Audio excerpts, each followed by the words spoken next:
how happy am I? The real MVP, Wanda Durant, the mother of Golden State superstar Kevin Durant. She put so much of her life on hold as a young single mother to raise her 2 sons.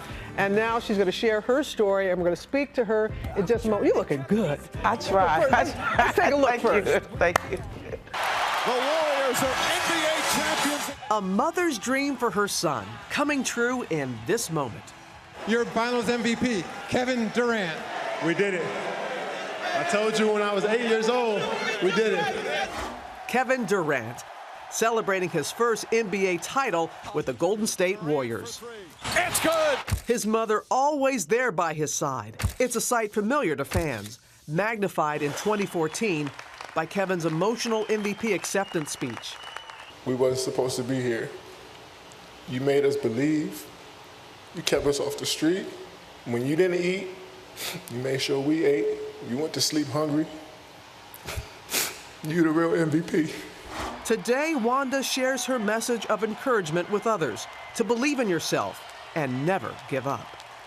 No! I love how you're smacking him. Wow, I was kind of lost in the moment there. I know, when you were tugging on his goatee, pulling him. I didn't even realize I had done it until after I saw it. I was like, wow. What was that moment like for you? I felt fulfilled as a mom. When he gave the speech and he talked about me in the speech a few years ago, I felt like he got it. He understood why I was the type of mother that I was. But that demanding, right? Yeah, yes, I was. Sometimes a little psychotic, but at that moment, I felt like I was fulfilled as a parent because it was like all the hard work really paid off. And how did you help him, Wanda, both on and off the court? On the court, I was very demanding in practice, in workouts. The coach would say, Kevin, do 25 push-ups, and I would come in with my flippant attitude and say, do 250. Put a zero behind it. Yes, and he would look at me like, how dare you? But he had so much respect for me that he wouldn't dare talk back. And so I just taught him how to go beyond what was required and always dig deeper. Yeah. We heard in his acceptance speech in 2014 when he was the league MVP, and such an emotional moment, and saying like there were times that you didn't eat so they could eat. The sacrifices that you made as a single mother to your 2 boys, Tony and Kevin, and there are other parents that have gone through or are going through difficult times. How did you get through it, and what's your advice to them to help them get through those difficult times? I was determined early on as a young mother that I was going to be present with my children. I was going to be engaged. And it didn't matter what I had to sacrifice for their success.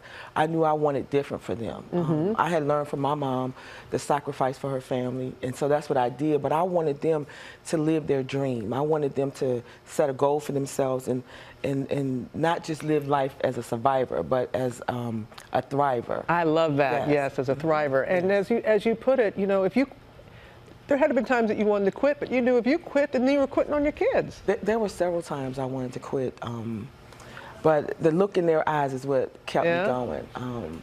And I just couldn't be a quitter. No matter how hard it was, I couldn't be a quitter for them. And then I learned later on I couldn't have quit for myself. Right.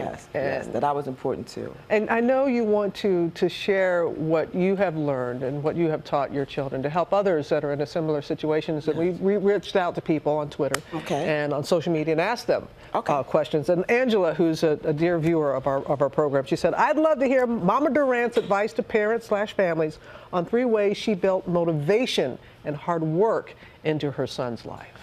Primarily, it started with me. I accepted the responsibility of a parent. I knew that it was important and vital for their foundation to be successful men.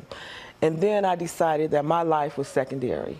Their lives was most important, so I was engaged, I was involved, I was present. I was what you would call a hovering mother. Okay. I was always there. So I knew who their friends' parents were.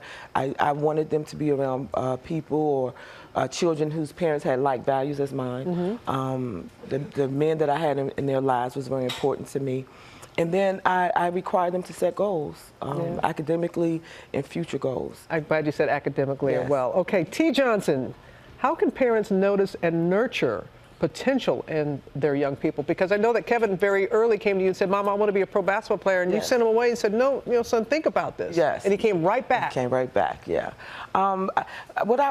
Being engaged with your children help you to identify characteristics for certain professions or certain hobbies or interests. And it just happened to be basketball for us. And so I think just being engaged, you'll be able to identify the artistic characteristics in your child, the academic prowess in the athletic ability. You'll be able to identify it if you're there and present. So that's what I would suggest. I know. Now it's Wanda time. Oh, yes. I love that. It's Wanda time, and you're out. You've done the work.